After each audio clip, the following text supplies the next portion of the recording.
할렐루야. 우리 다 같이 일으셔서 오늘 사순절 첫 번째 주간 주님의 은혜와 평강의 주님의 보좌 앞에 함께 머리 숙여 기도하심으로 주님 앞에 나아가기를 원합니다. 허물의 사함을 받고 자기의 죄가 사려진 자는 복이 있도다. 마음에 간사함이 없고 여호와께 정죄를 당하지 아니하는 자는 복이 있도다.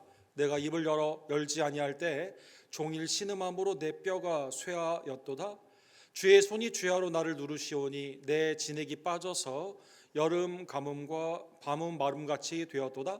내가 이르기를 내 허물을 여호와께 자복하리라 하고 주께 내 죄를 아뢰고 내 죄악을 숨기지 아니하였더니 곧 주께서 내 죄악을 사하셨나이다.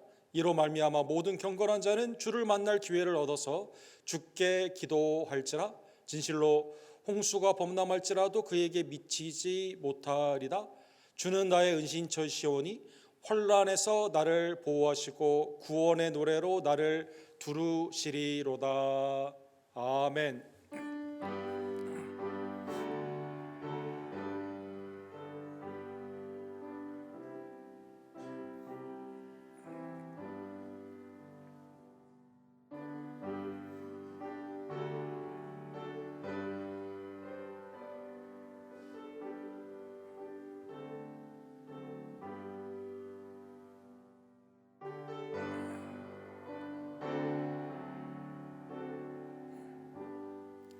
사랑과 자비가 풍성하신 하나님 아버지, 죄와 허물로 죽었던 우리들을 하나님의 은혜의 자녀로 영생의 은혜를 주시고자 독생자 예수 그리스도를 허락하여 주시고, 특별히 2026년 우리의 코의 호흡의 연장을 허락하여 주시사 거룩한 사순절을 맞게 하여 주심에 감사를 드립니다. 주님이 고난받으신 것이 나의 죄 때문임을 깊이 묵상하며 나 자신을 부인하고 나의 십자가를 지고 나를 위해 죽으시고 부활하신 그리스도를 향해 나아가는 하나님의 복된 경건과 회개와 감사의 사순절의 백성이 될 수 있도록 주님 역사하여 주시옵소서.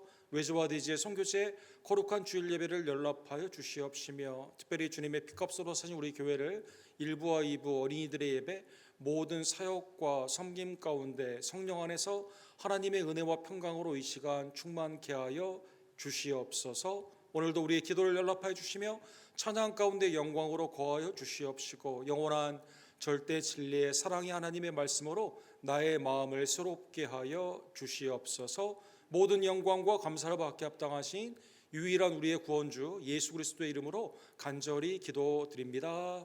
아멘.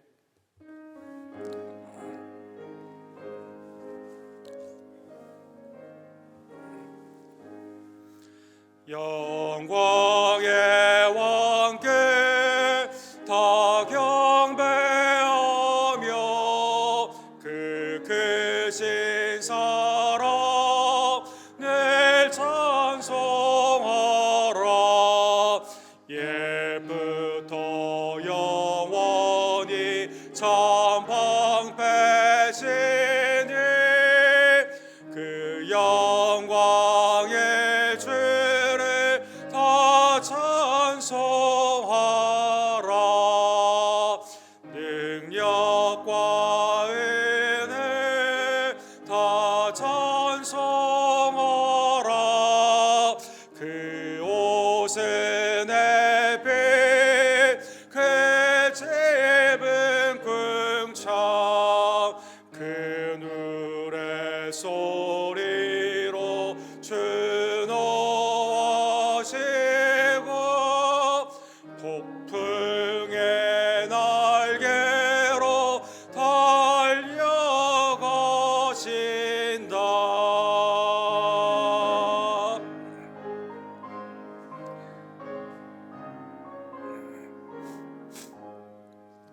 저 아름답고 놀라운 일이 가득한 이 땅 다 주의 조화 그 힘찬 명령에 더 잡히나니 저 푸른 바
그 물결이 설레는 어두운 바다 저 등대의 불빛도 희미한데 이 풍랑의 배서 항해하는 이 작은 배사공은 주님이라. 나 두려움없네 두려움없도다. 주 예수님 내게여 계시도다. 이 흉흉한 바다를 다 지나면 저 소망의 나라에 이르리라. 큰 풍랑이 배를 위협하며 저 깊은 물이 벌려 달려드나 이 바다에 노저 항해하는 이 작은 배 사공은 주님이라. 나 두려움없네 두려움없도다.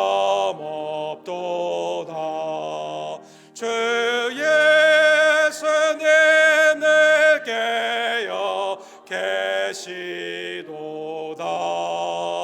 이 흉흉한 바다를 다 지나면 저 소망의 나라에 이르리라.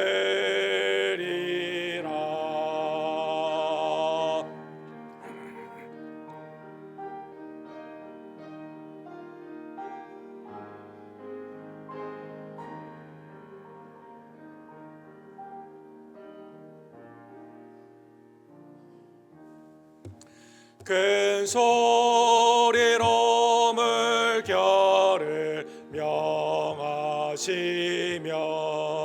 이 바다를 고요히 잠자리라. 저 동력이 환하게 밝아올 때 나 주와 함께 이 바다 건너가리. 나 두려움없네 두려움없도다. 주 예수님 내게여 계시도다. 이 흉흉한 바다를 다 지나면 저 소망의 나라에 이르리라. 한 주간의 삶을 뒤돌아보며 하나님이 우리에게 주시는 사순절의 은혜 가운데 주님이 나를 위해 책찍에 맞으시고 십자가에 못 박히시고 죽으신 이유가 나의 죄와 허물됨임을 고백하기를 원합니다. 주님의 은혜를 알고서도 깨닫지 못하며 감사하지 못하며 원망과 불평과 하나님의 영광을 거리오는 죄 가운데 나아갔던 우리의 삶을 이 시간 주님의 자비와 긍휼에 의지하여 함께 우리의 죄를 주께 고백합시다.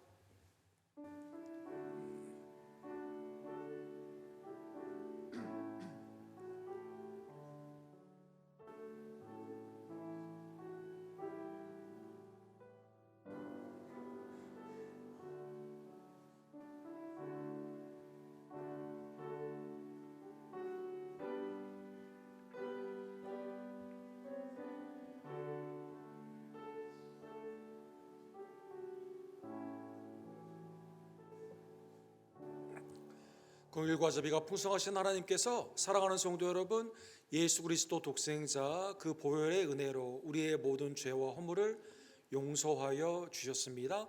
이 시간 죄사함의 기쁨과 감사함으로 우리의 신앙을 사도신경으로 한 목소리로 주께 고백합시다.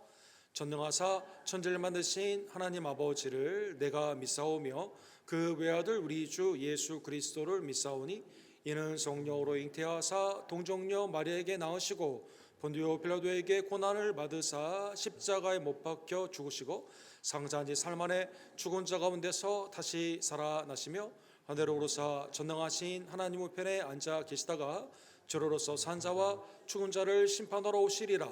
성령을 믿사오며 거룩한 공예와 성도가 서로 교통하는 것과 죄를 사해 주시는 것과 몸이 다시 사는 것과 영원히 사는 것을 믿사옵나이다.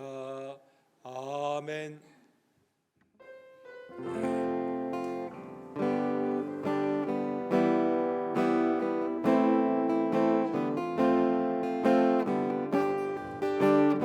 선포하라 선포하라 선하신 주의 인자는 영원함이라. 선포하라 선하신 주의 인자는 영원함. 선포하라 선포하라 선하신 주의 인자는 영원함이라. 선포하라 선하신 주의 인자는 영원함이라.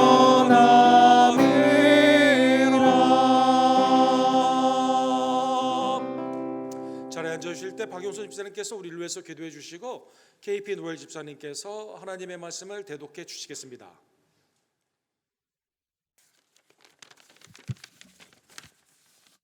기도하시겠습니다. 사랑과 은혜가 충만하신 하나님 아버지, 오늘도 거룩한 주일에 저희를 부르시고 예수 그리스도로 하나님의 은혜의 보좌 앞에 나와 찬양과 기도와 말씀으로 예배하게 하심을 감사드립니다.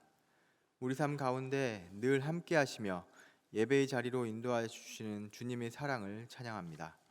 하나님 아버지, 사순절의 첫 주일을 맞이하여 우리의 마음을 더욱 낮추어 주 앞에 나아가게 하옵소서. 예수 그리스도의 십자가를 깊이 묵상하며 회개와 절제의 삶으로 우리를 이끌어 주시고 세상의 욕심이 아니라 주님의 뜻을 따라 거룩한 결단이 있게 하옵소서. 우리의 마음을 새롭게 하셔서 죄를 멀리하고 주님을 더욱 가까이 따르게 하며 십자가의 사랑을 기억하며 살아가는 언덕교회가 되게 하옵소서. 오늘 드리는 예배를 위하여 기도합니다. 이 시간 드려지는 모든 순서가 하나님께서 기쁘게 받으시는 거룩한 산제사가 되게 하옵소서. 찬양 가운데 우리의 시선이 오직 주님께 향하게 하시고 굳어진 마음을 부드럽게 하셔서 회개와 용서의 은혜를 깊이 경험하게 하옵소서.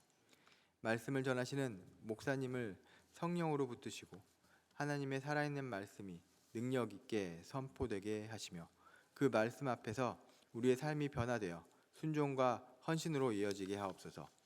복음의 능력이 나타나 믿지 않는 영혼들이 주께로 돌아오게 하시고 세례와 입교를 통해 교회의 지체로 세워지는 은혜가 계속되게 하옵소서. 사람이 생각이 아닌 하나님의 진리의 말씀이 선포되는 교회로 우리를 사용하여 주옵소서. 또한 우리가 그리스도와 연합된 삶을 살아가며 죄에 대하여는 죽고 하나님의 의 가운데 기쁨과 감사로 살아가게 하옵소서. 우리 교회의 직분자들과 모든 사역자들을 위하여 기도합니다. 하나님의 종들이 성령 충만함을 입어 믿음과 사랑으로 섬기게 하시고 맡겨진 사명을 기쁨으로 감당하게 하옵소서. 우리를 연단하셔서 정금 같은 믿음으로 세우시고 끝까지 달려갈 길을 완주하는 충성된 일꾼들이 되게 하옵소서. 오 목사님과 함께 하셔서 하나님의 뜻을 따라 교회를 바르게 인도하게 하시고 성료들을 영적으로 먹이기에 잘 돌보는 목자가 되게 하옵소서. 육신의 건강과 가정 위에도 주님의 은혜를 더하여 주옵소서. 순과 선교회를 위하여 기도합니다. 모이기에 힘쓰는 공동체가 되게 하시고 감사함으로 깨어 기도하는 성도들이 되게 하옵소서. 모든 모임 가운데 성령님의 인도하심이 함께하며 날마다 거룩함으로 변화되는 역사가 있게 하옵소서. 부흥의 은혜를 허락하여 주옵소서. 우리가 후원하는 선교주와 선교사님들을 기억하여 주시옵소서. 그 사역이 현장마다 주님의 보호하심이 함께하시고 하나님의 말씀이 그 땅에 바로 서게 하옵소서. 김성우 선교사님, 조재현 목사님, 데이비킴 목사님의 사역 위에 함께하셔서 주님의 뜻 안에서 귀한 열매들이 맺게 하옵소서. 또한 오늘 있을 선교부 신년 예배에 주님의 은혜 가운데 이루어지게 하시고 페루 아라스 지역을 비롯한 글로컬 선교의 사역 위에 주님의 은혜가 함께하게 하시고 복음을 전하는 모든 걸음마다 성령의 인도하심을 허락하여 주옵소서. 주여 하나님, 우리 가운데 아픔과 연약함 가운데 있는 지체들을 기억하여 주시옵소서. 이경순, 권현숙, 성희코벳, 이희주, 이한규, 이선문 목사님, 정환춘, 조기호, 황영희 성도들에게 육신과 영혼의 강건함을 더하여 주시고 그 가족들에게도 위로와 회복의 은혜를 허락하여 주옵소서. 연로하신 어른들과 병중에 있는 모든 성도들을 붙드시고 치유의 손으로 만져 주옵소서. 우리의 자녀들이 믿음과 지혜 가운데 자라나 하나님의 나라의 다음 세대로 세워지게 하옵소서. 이 모든 말씀 살아계시고 역사하시는 우리의 구원주 예수 그리스도의 이름으로 기도드렸습니다. 아멘.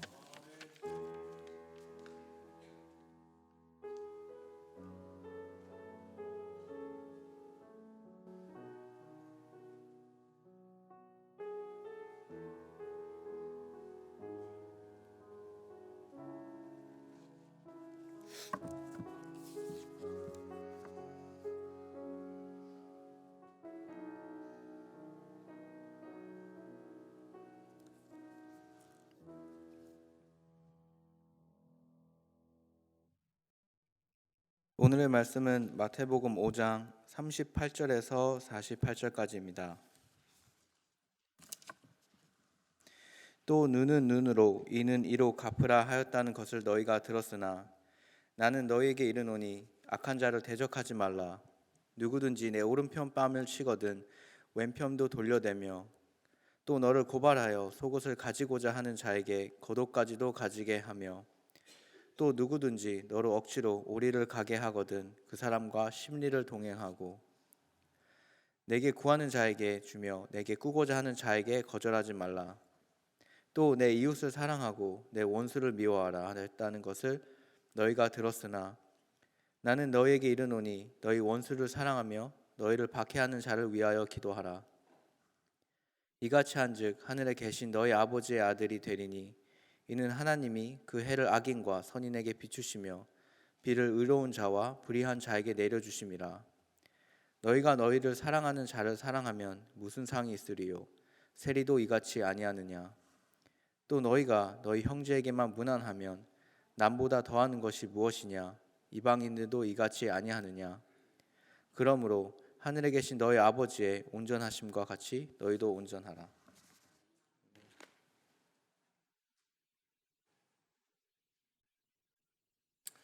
원수를 사랑하라. 하나님의 완전한 의에 관한 하나님의 말씀을 함께 기도하시고 상고하기를 원합니다.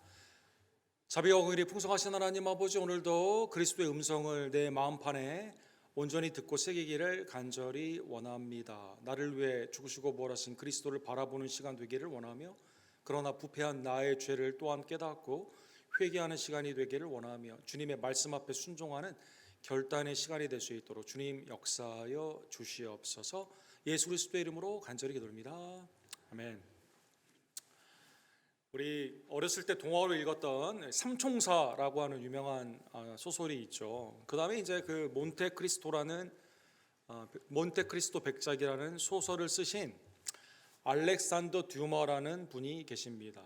그분이 쓰신 1844년 몬테크리스토, 일단 제목이 굉장히 성경적입니다. 예수님의 산, 예수님의 그 언덕이라는 그러한 뜻인데 이 오늘날 많은 소설가나 문학가들이 대부분의 추리 소설이나 아니면 탈출이나 복수에 관련돼 있는 소설이나 드라마나 영화에 가장 원형이 되는 그 소설이 이 소설이라고 평가를 많이 하게 됩니다.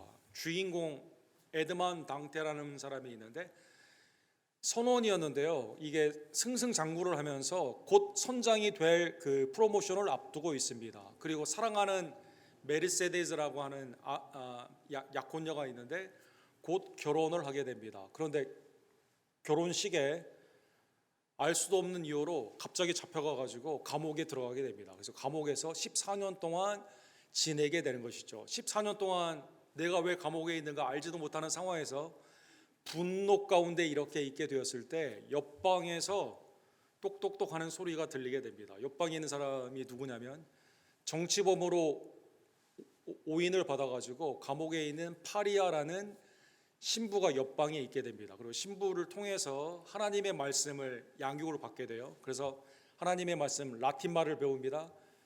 헬라 말을 배우게 됩니다. 그리고 세상에 있는 철학, 세상을 어떻게 돌아가는가를 지혜를 습득을 하게 됩니다. 그 와중에서 자기가 감옥에 있었던 이유가 자기와 둘러싸여 있는 세 명의 이 듀마는 그것을 육신의 정욕, 안목의 정욕, 이생의 자랑, 육신의 정욕, 내가 프로모션이 되는 것을 싫어했던 이 같은 선원 친구가 나를 모함한 것을 깨닫게 됩니다.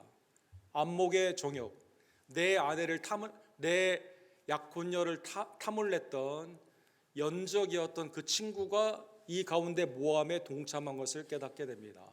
그 다음에 이생의 자랑, 이 나를 그 재판을 하는 검사가 있는데 이 검사가 나를 자기가 가지고 있었던 그 죄를 뒤집어 씌워가지고 자기가 감옥에 갔다는 것을 깨닫게 됩니다. 이 와중에 자기가 깨닫게 했던 이 분노 가운데 내가 세상에 있는 돈과 명예와 부가 있다면 감옥에서 탈출해서 이 사람들을 복수하리라라고 생각을 하게 되는 것이죠. 그래서 신부가 이제 죽게 되었을 때 유언을 하게 됩니다.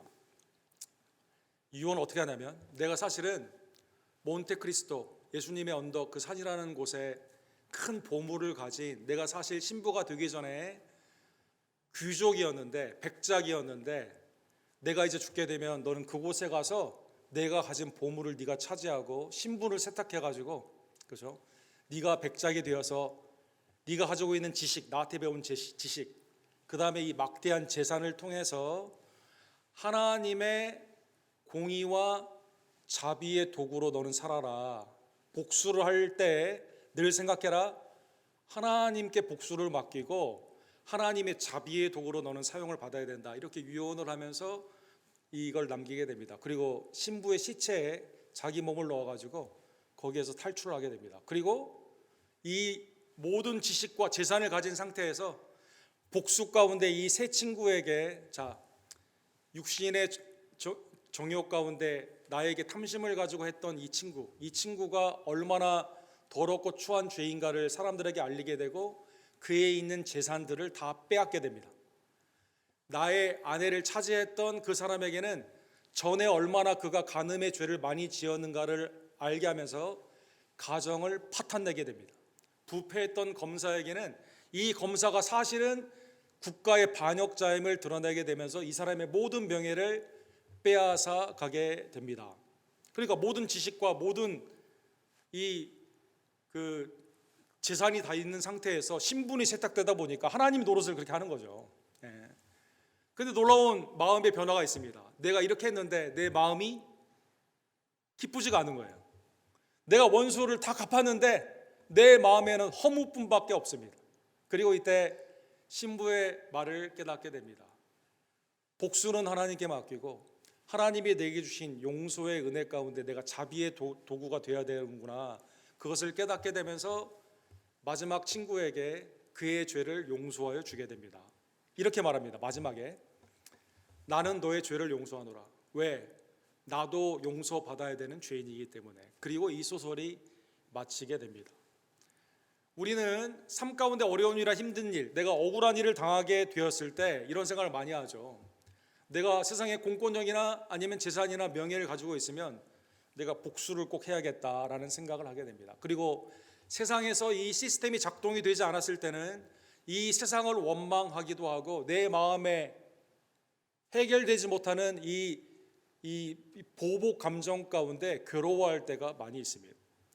오늘 본문은 우리에게 있어서 율법이 우리의 마음을 들여다보게 하고 복음이 우리의 마음을 회개케 하시는 가장 전형적인 원수까지도 사랑하라고 하는 그 명령에 있는 위대한 말씀이 오늘 본문의 주제가 됩니다. 예수님은 38절에 보면 구약을 예를 들어 율법에는 이렇게 되어 있죠.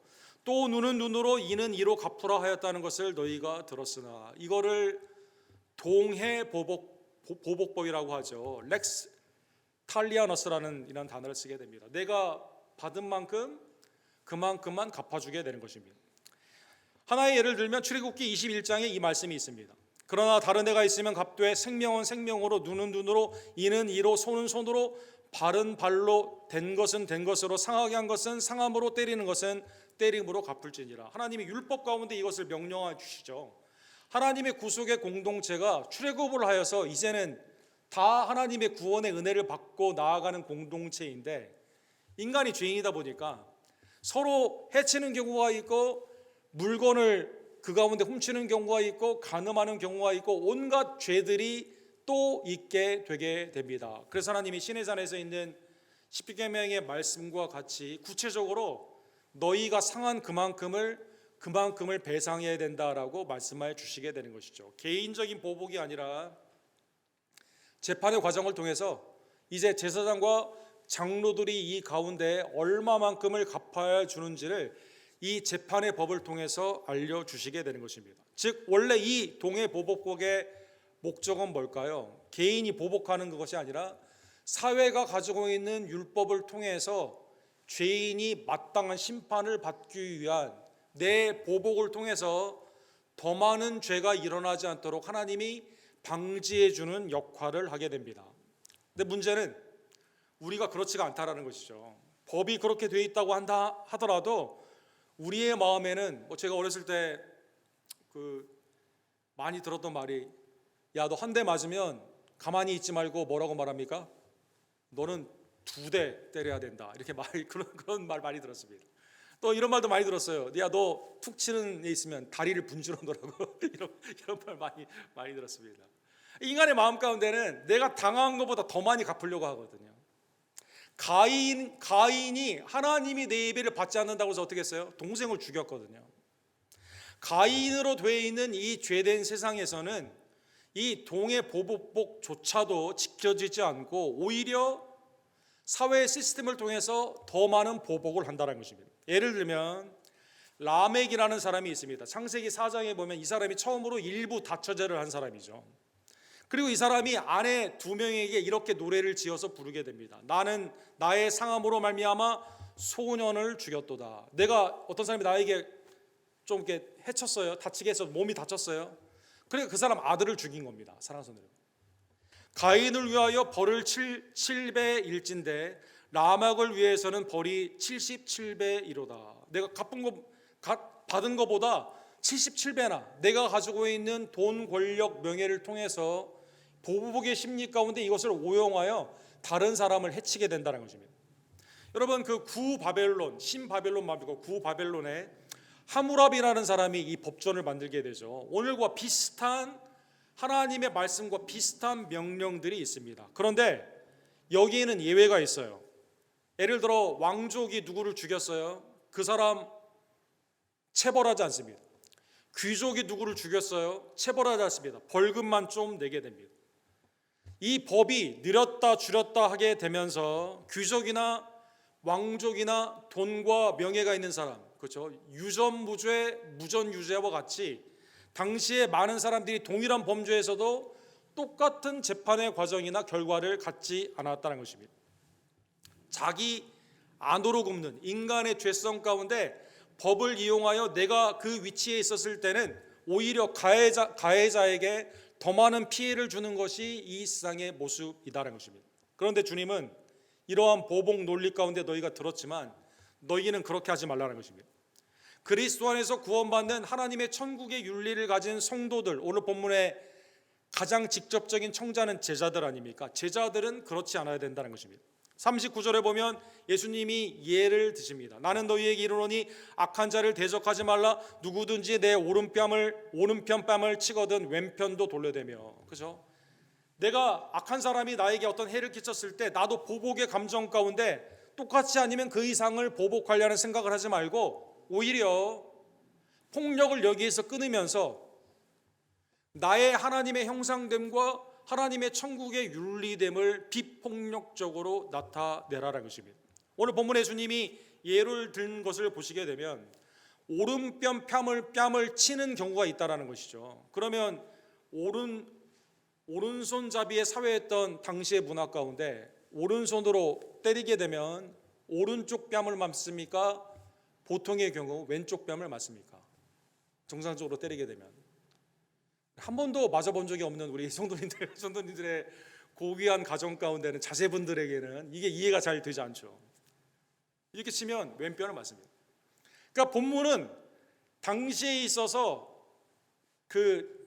나보다 등급이 낮은 귀족이 평민이 노예를 로마의 삶 가운데 백핸드로 치는 거예요.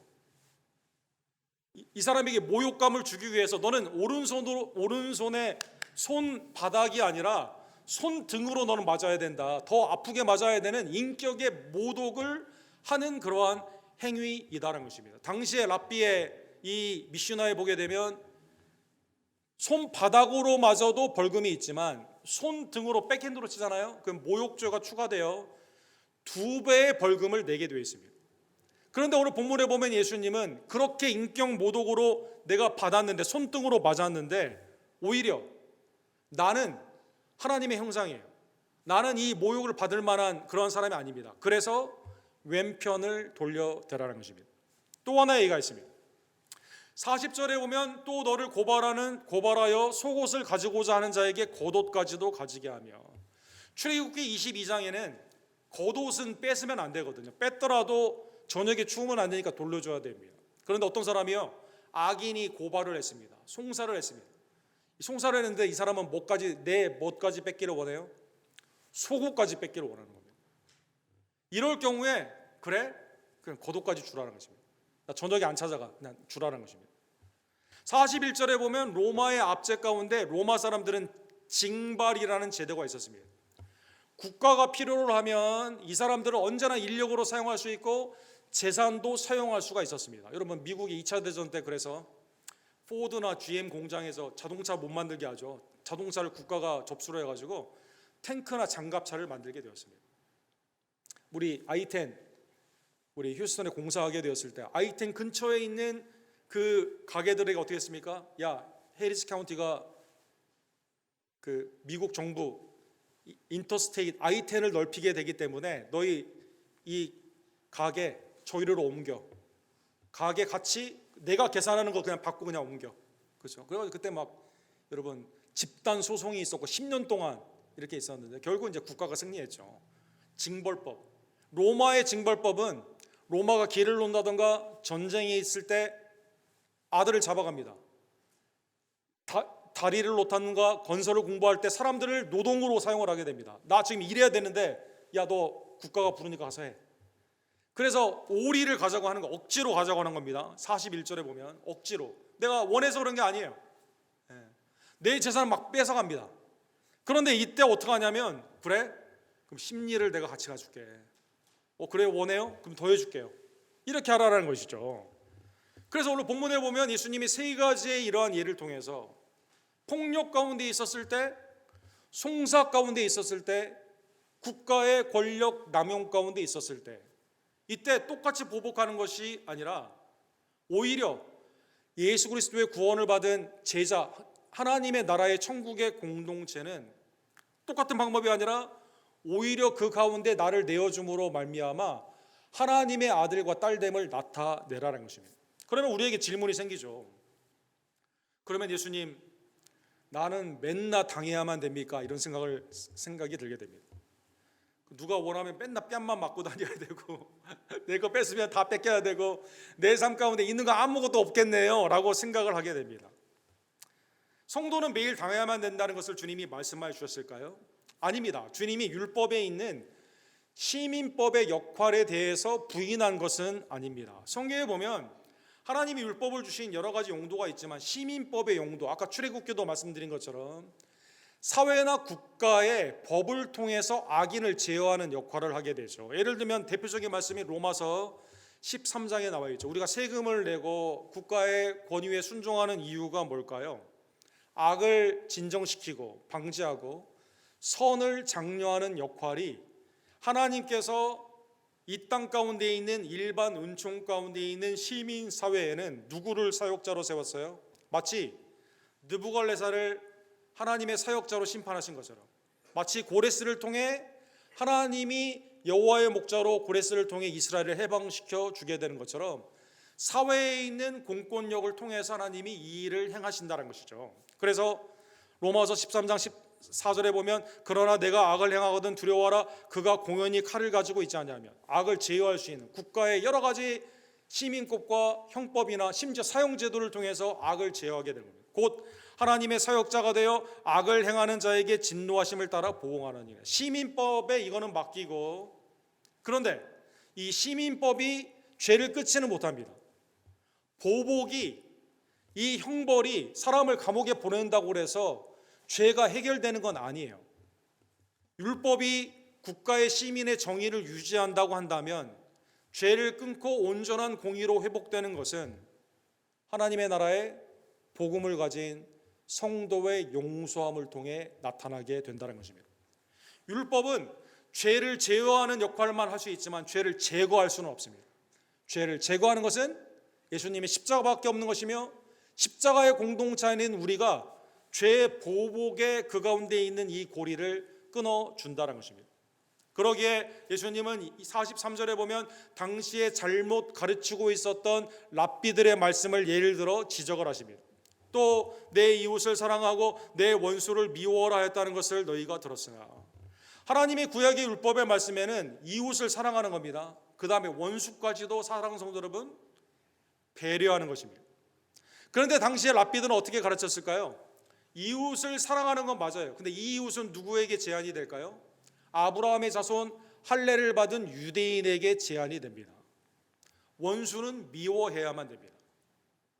구약의 예를 들면 원래 하나님의 말씀은 이렇게 되어 있습니다. 레위기 19장 18절에 보면 원수를 갚지 말고 동포를 원망하지 말며 내 이웃 사랑하기를 내 자신과 같이 사랑하라 나는 여호와이니라. 원수를 갚지 말라고 분명히 말했어요. 더 나아가 출애굽기 23장에 보면 나와 관계가 아주 안 좋은 원수가 있어요. 근데 원수의 소가 길을 잃었습니다. 그러면 우리 마음에 어떤 생각이 듭니까? 에이, 하나님의 심판 잘 됐다. 저 소 내가 잡아먹거나 아니면 소 죽여야지. 그렇게 하지 말고 소를 주인에게 찾아줘라. 원수이지만 찾아줘라 이렇게 말합니다. 또 뭐라고 말씀하십니까? 나귀에게 짐을 들고 가는데 나귀가 넘어졌어요. 쓰러졌어요. 아, 잘 됐다. 저 사업 잘 망했다. 이렇게 말하지 말고 나귀에 있는 짐을 갖다가 그 가운데 이 원수에게 주라라는 것입니다.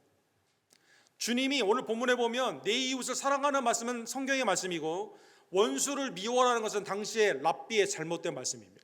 그래서 여러분 누가복음에 보면 누가복음 10장에 보면 이 율법사가 영생에 대한 관심이 있는 이 자가 하나님을 사랑하며 내 이웃을 내 몸같이 사랑하는 주님의 말씀을 받았을 때 뭘 질문을 하죠? 그러면 내 이웃이 누굽니까? 이렇게 묻습니다. 유대인에게 있어서 이웃은 내 혈육 가운데, 그래서 같은 유대인이면 내 관계가 안 좋아도 이 사람은 도와줘요. 그러나 아무리 나에게 친절하게 한다 하더라도 사마리아 사람이면 이 사람은 원수예요. 아무리 그 사람이 나한테 가까이 있다 하더라도 나에게 도움을 준다 하더라도 이 사람은 거부를 하도록 가르쳤다는 것입니다.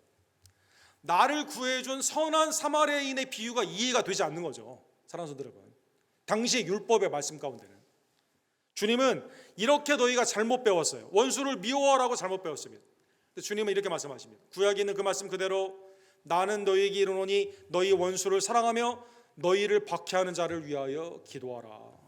원수를 사랑하며 오히려 그들을 위해 나를 핍박하고 박해하는 자를 위해서 기도하라는 것입니다. 구약의 세 개의 한 예를 생각해 보면 이 말씀이 조금 이해가 됩니다. 나를 요셉의 경우 내 형제들이 나를 노예로 팔았어요. 그런데 내가 복수할 수 있는 기회가 왔습니다. 나는 애굽의 총리가 되었고 형제들은 먹을 것을 구하러 왔습니다. 그런데 보복했을까요? 당신들은 해를 원했지만, 악을 원했지만 하나님은 그것을 선으로 바꾸었다.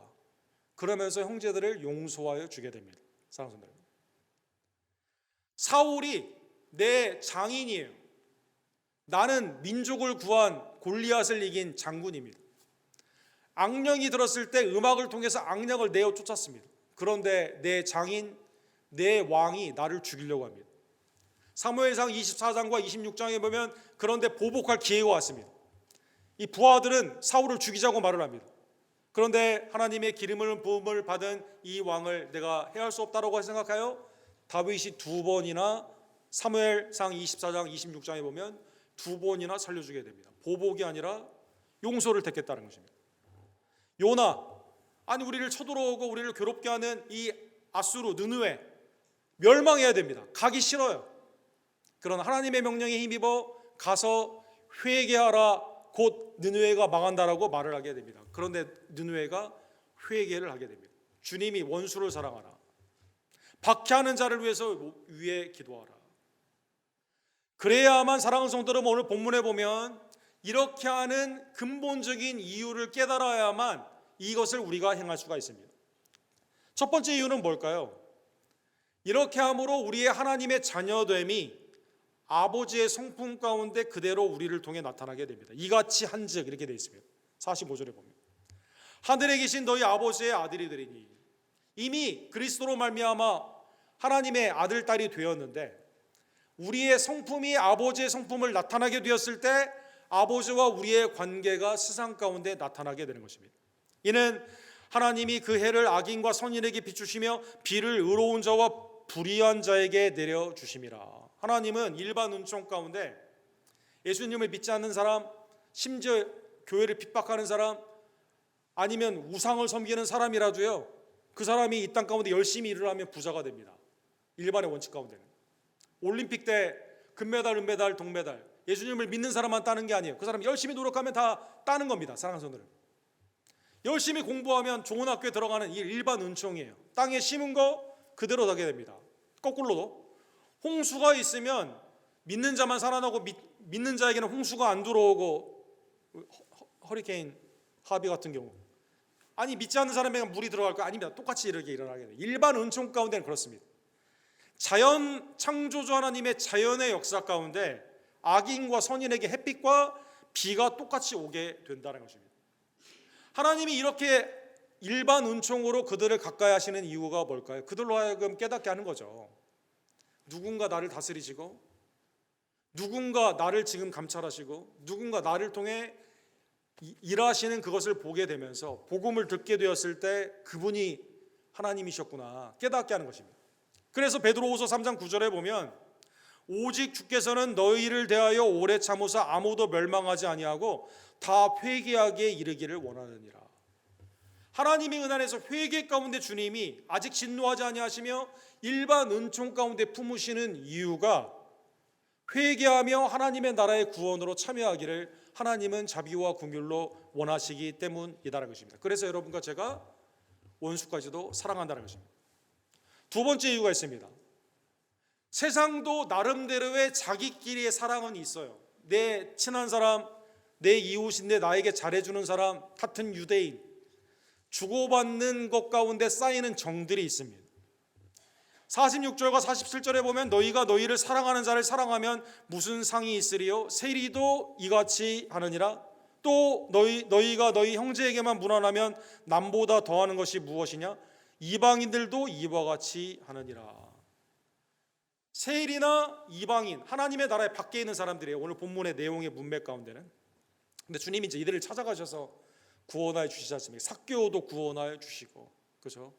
그 가운데 있는 이방인들을 주님께서 시돈과 이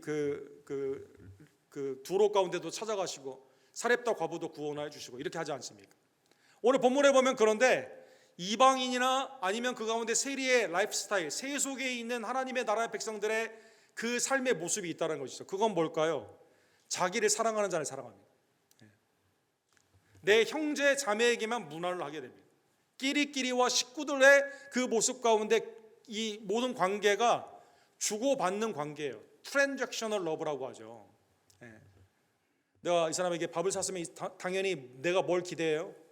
이 사람이 나한테 다음에 또 사야 되는 거거든요. 내가 이 사람이 밥을 샀어요. 밥을 안 사요. 또 한 번 사줬어요. 안 사요. 그럼 어떻게 돼요? 이 사람은 밥을 사줄 만한 사람이 아닌 겁니다, 여러분. 트랜잭션. 세상은 트랜잭셔널한 거예요. 그런데 만약에 우리가 똑같이 그렇게 된다면 예수님이 반문하시죠, 여러분과 저에게. 야, 그러면 무슨 하늘의 상이 있겠냐? 믿지 않는 사람도 그렇게 하는데. 그 다음에 47절에 뭐라고 말씀하십니까?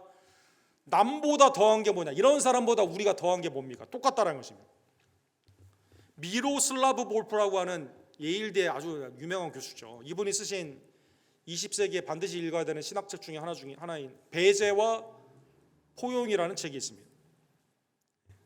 그리스도는 여러분과 저를, 주님은 십자가에서 여러분과 저를 거래로 보지 않았습니다. 내가 구원을 하면 얘들은 나에게 이만큼 헌신할 거다.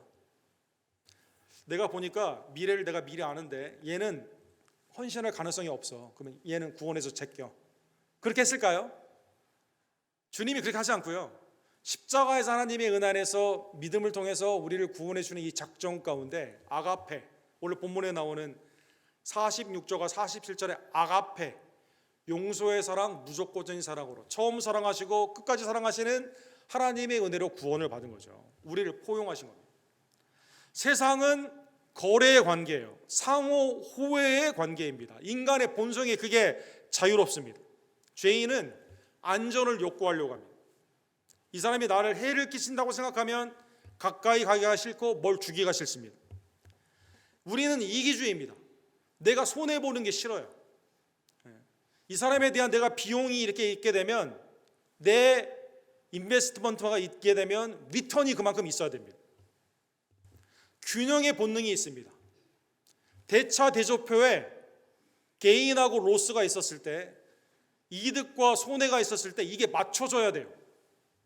우리는 상처에 대한 두려움이 있습니다. 전에 잘해줬는데 역시 머리 색깔이 검은 짐승은 기르면 안 되나 봐. 그런 말 많이 하죠. 상처를 받기 싫어요. 그러다 보니까 나에게 잘해주는 사람과 가까이 있게 되고, 우리의 관계는 예수님처럼 십자가처럼 손을 펴야 되는데 점점 이렇게 갇히게 되는 거죠. 그리고 그 안에서 배제 가운데 몇 명하고만 같이 있어야 되는, 그리고 그게 행복인 양 그렇게 우리에게 말하여 준다는 것입니다. 여기에는 뭐가 없습니까? 여기에는 그리스도의 사랑이 없습니다. 이방인과 똑같습니다. 주님의 제자됨과 세상에 있는 이 모든 이해 관계에 이 주고받는 관계 가운데 있는 이것과 전혀 다를 게 없다는 것입니다. 그러기에 십자가의 은혜의 포용의 그 은혜를 받은 자는 예수님의 말씀처럼 원수까지도 사랑함으로 말미암아 세상과는 구별된 초과 넘치는 사랑, 하나님의 은혜 안에서, 하나님의 은혜 안에서 우리가 그 사랑으로 나아가게 된다는 것입니다. 결론, 예수님은 48절의 결론을 말씀하십니다. 하늘아버지가 온전한 것처럼 너희도 온전하라는 것입니다. 사랑하는 성도 여러분, 오늘 텔레이로스라는 헬라 말이 쓰여져 있죠. 비 퍼펙이라는 영어의 말씀이죠. 여러분 야구 좋아하시는 분들, 야구의 퍼펙트 게임, 야구가 9회까지 있는데 3 스트라이크의 제한이 있지 않습니까? 그러면 3 곱하기 9니까 27명, 한 명도 1루를 터치하지 못하게 되었을 때 에러가 있다던가 아니면 4볼, 베이스 원볼 이걸로 자동으로 나가는 경우조차도 없는, 그러니까 27번의 타자가 있었는데 한 명도 1루에 진루하지 못했을 때 퍼펙트하다라고 표현합니다. 퍼펙트 게임. 우리 성도님들은 야구를 또 퍼펙트, 하나의 실수도 없는 거예요. 하나의 실수도 없는 거. 오늘 본문에 보면 흠이 없고 결핍이 없는 겁니다. 가장 이상이 달성이 된 거예요. 목적이. 주님은, 우리의 성부 하나님은 퍼펙트하십니다. 완전하신 하나님이십니다. 그런데 그리스도로 말미암아 여러분과 저를 완전한 하나님의 의 가운데 칭의, 의롭다 칭하여 주시게 된 거죠. 완전하신 하나님의 의, 그게 우리 가운데 왔기 때문에 오늘 본문에 아버지가 완전하신 모습은 뭡니까? 우리가 보복할 수 있지만 포기하는 겁니다. 이웃 사랑뿐만 아니라 원수까지도 사랑하는 겁니다. 세상처럼 사랑하는 게 아니라 초과적인 그리스도의 십자가의 사랑으로, 아가페 사랑으로 나아가는 것이다라는 것입니다. 사랑하는 성도 여러분, 오늘 본문을 통해 우리가 깨닫게 되는 게 있습니다. 본문은 여러분과 저에게 우리의 마음에 있는 나의 삶을 그대로 드러나게 해주십니다. 마치 야고보서 1장 25절에 보면 자유롭게 하는 완전한 율법을 들여다보고 있는 자는, 나를 양심과 세상의 법에서 자유롭게 하는 것이 율법에 나를 들여다보게 하는 거죠. 듣고 잊어버리는 자가 아니요 실천하는 자니 이 사람은 그 행하는 일에 복이 있으리라. 이게 완전한 하나님의 율법의 뜻입니다. 근데 문제가 하나가 있습니다. 이 오늘 예수님의 그 말씀이 나를 들여다보니 내 안에 여전히 뭐가 있어요?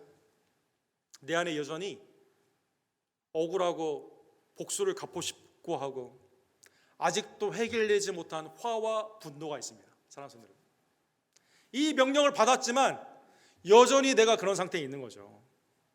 이 본문의 말씀이 피해자 쪽에서는 이해가 되는데 가해자 쪽에 있었던 나를 상상하지 못했는데 사실은 내가 어땠어요? 가해자인 거죠. 사랑하는 성도 여러분, 내가 해를 많이 끼쳤습니다. 내가 권리를 주장합니다. 받은 만큼 준 만큼 받기를 원합니다. 원수를 미워할 뿐만 아니라 이웃에 대해서 편견이 있습니다. 나는 포용의 관계가 아니라 이 사람은 이래서 안 되고 저 사람은 저래서 안 되고, 어느 모임이 있으면 이래서 안 되고 저래서 안 되고, 잔치에 초대할 때 이 사람은 되고 이 사람은 안 되고, 계산적이고 거래적입니다. 주님이 오늘 본문을 통해 무엇을 살펴주십니까? 내 마음 밑바닥에 있는 죄를 드러내 보여주신다는 것입니다. 죄 가운데 율법이 우리로 하여금 죄를 깨닫게 하고, 그런데 놀랍게도 회개의 마음 가운데 주님을 바라보게 합니다. 사랑하는 성도 여러분, 예수님이 사실 오늘 본문의 말씀에 그대로 주님만이 행하셨습니다. 로마서 5장에 보면 우리가 죄인이었을 때, 우리가 경건하지 못했을 때, 우리가 원수 되었을 때 그의 아들의 죽으심으로 말미암아 하나님과 화목하게 되었은즉 화목하게 된 자로서 더욱 그의 살아나심으로 말미암아 구원을 받을 것이니라. 우리가 원수 되었을 때 사실 주님이 우리를 위해 죽으셨습니다. 우리가 원수 되었을 때 주님이 안나의 제사장 앞에서 얼굴 뺨을 맞았습니다. 얼굴을 쳤습니다. 손등으로, 주먹으로. 우리가 죄인 되었을 때 십자가에서 주님은 그의 속옷까지도 제비 뽑기로 다 뺏겼습니다. 겉옷은 이미 벗겨졌고, 우리가 죄인 되었을 때 주님은 우리가 지어야 하는 그 십자가를 지셨다는 것입니다. 더 놀라운 것은, 그리고 오늘 본문에 율법을 완성해 주실 뿐만 아니라 아버지여 저들의 죄를 사하여 주옵소서, 그들을 용서하시고 실제 십자가와 부활을 통해 성취하여 주시며, 대표적인 예가 바울 사도죠. 예수님을 핍박하며 예수님을 믿는 자를 죽이고 있었던 사울을 찾아가 주셔서 사울아 사울아 내가 어찌하여 나를 핍박하느냐. 사랑하는 여러분, 예수 그리스도께서 그를 용서해 주시고 하나님의 용서의 허목의 직분으로 그를 바꾸어 주셨다는 것입니다. 오늘 본문의 말씀을 통해 하나님의 명령 앞에서 우리는 우리의 죄를 깨닫게 됩니다. 하나님의 원수를 사랑하라는 이 명령 내가 할 수가 없습니다.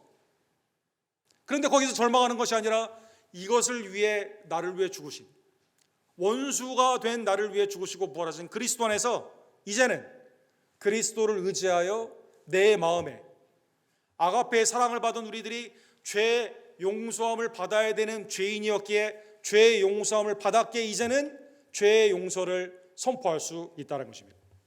그래서 로마서 12장 20절과 21절에 보면 바울 사도는 이렇게 본문의 말씀을 통해 이 적용을 이렇게 합니다. 내 원수가 줄이거든 먹이고 목마르거든 마시게 하라. 그리함으로 내가 숯불을 그 머리에 쌓아 놓으리라.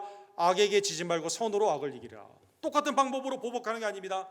악에 더 큰 악으로 보복하는 게 아니라 선으로 악을 이긴다는 것입니다. 하나님의 은혜 안에서 이제는 세상은 낙인을 지켜 우리의 원수라고 말하지만 우리는 가서 복음을 증거하게 됩니다.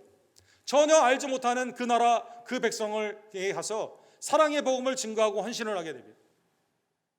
내 삶 가운데 인간의 원수의 보복의 이 굴레 안에서는 끊어질 수 없는 그 사람에 대해서 용서를 선포하게 된다는 것입니다. 사도행전 7장에 보면 스데반 집사님이 순교하는 현장 가운데 돌을 던져 하나님의 말씀 가운데 회개하지 않는 사람들을 향해 뭐라고 말할까요? 주여 이 죄를 저들에게 돌리지 마옵소서. 이 말을 하고 자니라. 예수 그리스도를 본받아 그들에게 용서를 선포했다는 것입니다. 사랑하는 성도 여러분, 우리는 몬테크리스토 백작처럼 내가 큰 돈이 생기거나 내 명예가 있거나 권력이 생기게 되면 내가 훨씬 더 사회를 공의적으로 악한 자들을 다스리고 선을 장려하는 이 일을 잘할 것 같지만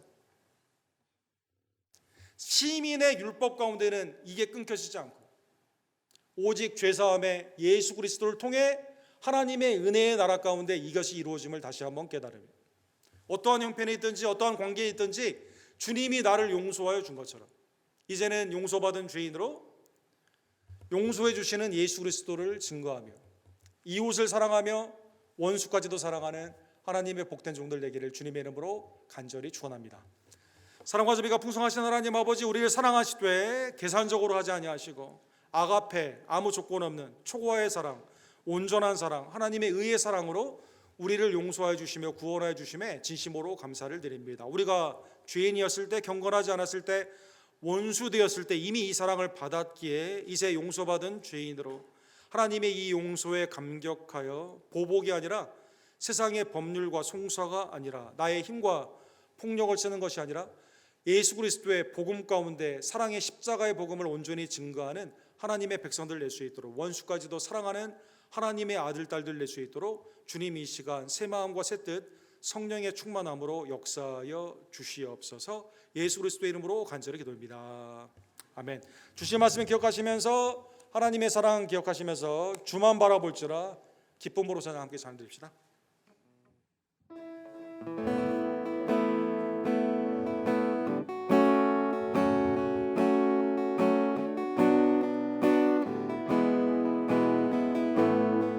하나님의 사랑, 하나님의 사랑을 사모하는 자, 하나님의 평안을 바라보는 자, 너의 모든 것 창조하신 우리 주님이 너를 얼마나 사랑하시는지 하나님께 찬양과 님께 찬양과 경배하는 자, 하나님의 선하심을 닮아가는 자, 너의 모든 것 창조하신 우리 주님이 너를 자녀 삼으셨네. 하나님 사랑의 눈으로, 하나님 사랑의 눈으로 너를 어느 때나 바라보시고 하나님인 자 한 그로서 언제나 너에게 기울이시니 어두움에 밝은 빛을 비춰주시고 너의 작은 신음에도 응답하시니 너는 어느 곳에 있든지 주를 향하고 주만 바라보지라. 하나님 사랑의 눈, 하나님 사랑의 눈으로 너를 어느 때나 바라보시고 하나님인 자 한 그로서 언제나 너에게 기울이시니 어둠에 밝은 빛을 비춰주시고 너의 작은 신음에도 응답하시니 너는 어느 곳에 있든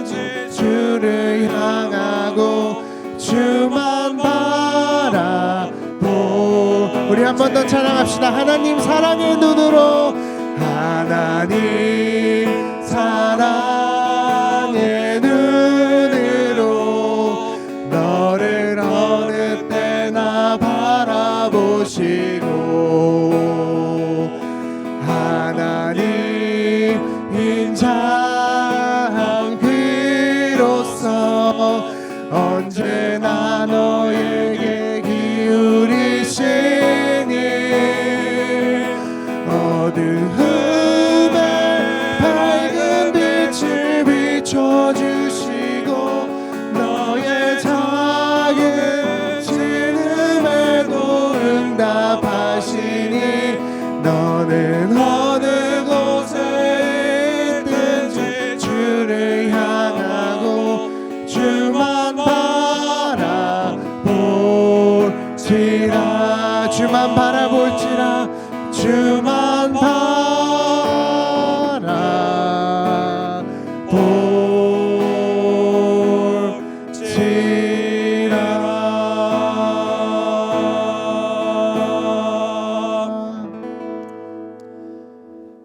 한량없는 하나님의 아가페 사랑으로 우리를 구원해 주신 하나님의 은혜에 감사하며, 이 시간 나의 삶의 주인이 주님임을 깨닫고 고백하며 믿음으로 드리는 나의 예물이 하나님께 연락될 줄로 믿습니다. 기도하시고 준비한 예물을 감사함으로 주께 드립시다.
거룩하시고 감사하신 하나님 아버지, 더럽고 추한 우리들, 죄 가운데 부패하여 허물로 죽었던 우리들, 독생자 예수님의 십자가의 용서의 사랑, 한량없는 초과의 사랑, 그 은혜의 언약의 사랑 가운데 이제는 하나님의 자녀 삼아 주시고, 아버지가 완전하니 우리도 완전하라, 주님의 은혜 안에서 이제는 보복이 아니라 용서로, 또 하나님의 은혜 안에서 억지가 아니라 자원함으로, 믿음 안에서 용서하며 원수까지도 사랑하는 복음의 삶으로 우리를 친히 구원하여 주심에 진심으로 감사를 드립니다. 이 땅에 빛과 소금으로 부름받은 우리들, 어떠한 형편에서나 어느 곳에서나 누구를 만나든지 그리스도의 생명의 향기로 복음적인 삶을 살아가는 하나님의 복된 자녀들 될 수 있도록 성령님 우리를 도와주시고 인도하여 주시옵소서. 하나님의 풍성하신 역사가 주님의 피값으로 사신 우리 교회를 통해 예배와 양육과 봉사와 사랑과 전도 가운데 결실케 되기를 원하며, 김성호, 조재명, 데이빗 김 목사님,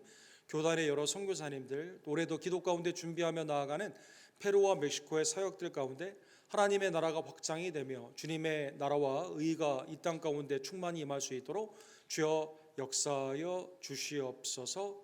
우리의 그리스도의 언약의 가정들이 믿음 안에서 함께 경배하며, 또 하나님의 뜻 가운데 우리의 직장이 하나님의 성전의 일터가 되며 믿음 안에서 주님의 사랑을 나타내기를 간절히 원합니다. 연약한 우리 교회 지체들에게는 회복과 강건의 역사로 주님 이 시간 임하여 주시옵소서. 사랑하는 이성모 목사님, 한규영저와 이희중 원사님, 권현숙 권사님, 이경순 집사님, 성육고백 집사님, 조교 집사님, 여러 연약한 우리의 부모님들과 또 지체들의 자녀들을 축복하여 주시고, 회복과 강건과 온전함으로 주님 함께하여 주시옵소서. 세상 가운데 직장을 통해 하나님의 놀라우신 은혜가 우리 가운데 나타나기를 간절히 원합니다. 주시되 후히 주시고 꾸짖지 아니하시는 하나님의 은혜가 매일의 삶 가운데 우리의 심령의 생각과 입술의 고백과 행함 가운데 나타날 수 있도록, 특별히 하나님께 모든 주권이 있음을 깨달으며 믿음 안에서 우리의 삶을 예물로 드린 복된 가정과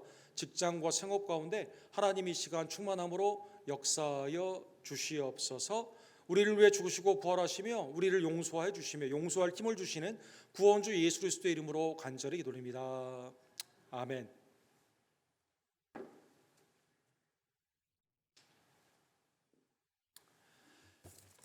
새벽기도회가 하나님의 은혜의 말씀 에레미야 새 언약의 말씀 33장과 37장의 말씀으로 진행이 됩니다. 많은 참여를 부탁을 드립니다. 사순절에 주님의 고난받으심이 나의 죄 때문임을 깨달으며 경건과 회개와 감사로 나아가기를 원합니다. 다음 주부터 우리 타교단에서 세례를 받으신 분이나 아니면 유아 세례를 받으신 분들, 또 아직 세례를 받지 못하신 분들, 우리 루터란 세례 입교 훈련이 있습니다. 10시에 진행이 되게 되는데 3월 1일 다음 주부터 있습니다. 주일 10시에 2번 방 친교실에서 있는데요. 많은 참여를 부탁을 드립니다. 오늘 선교팀 시무 예배가 있습니다.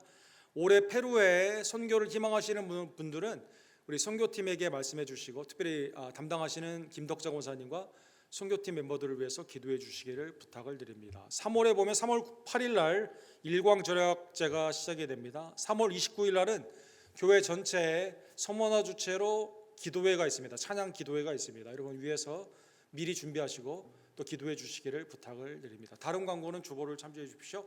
다 같이 일어서셔서 이산제를 내게 주소서. 마지막 찬양 부르시고 축도로 오늘 예배를 마칩시다.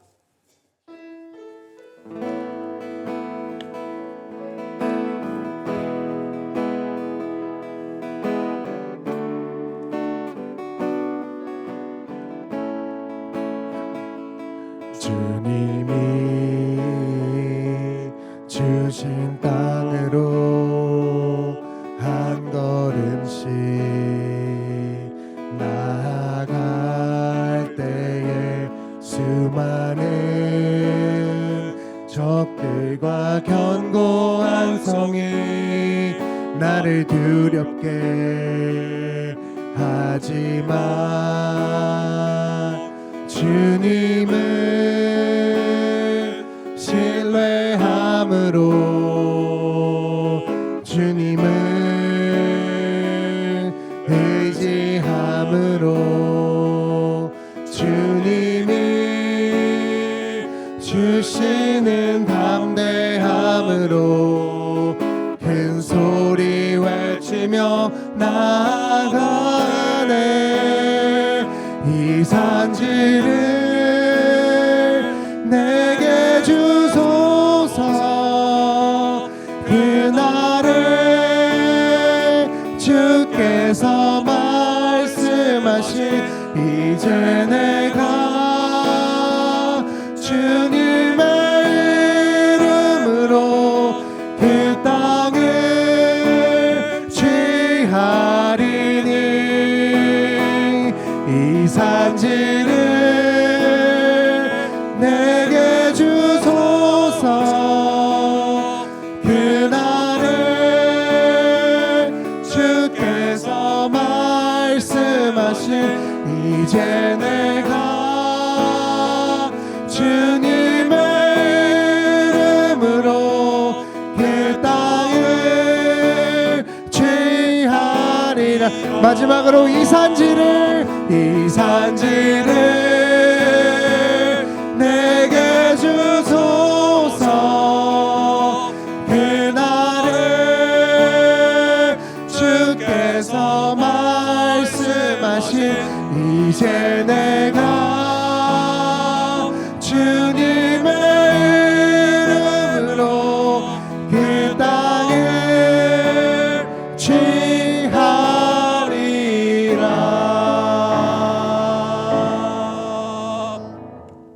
지금은 분노와 보복과 억지의 삶 가운데 하나님의 진노 가운데 있었던 우리들을 사랑하여 주셔서 구원하여 주신 우리의 십자가와 부활의 유일한 구원주 예수 그리스도의 은혜와 아들을 통해 우리의 죄를 용서하여 주시고 용서하라고 말씀해 주시는 아버지 하나님의 극진하신 사랑하심과 성령 하나님의 그리스도의 십자가를 묵상하며 하나님의 뜻 가운데 순종의 명령에 순종케 하시는 놀라운 역사가 이웃을 사랑하며 원수까지도 사랑하기를 간절히 원하는 주님의 사랑 안의 백성들, 오늘 예배에 나온 모든 죄들 머리머리 위에 지금부터 영원토록 함께 있을지어다.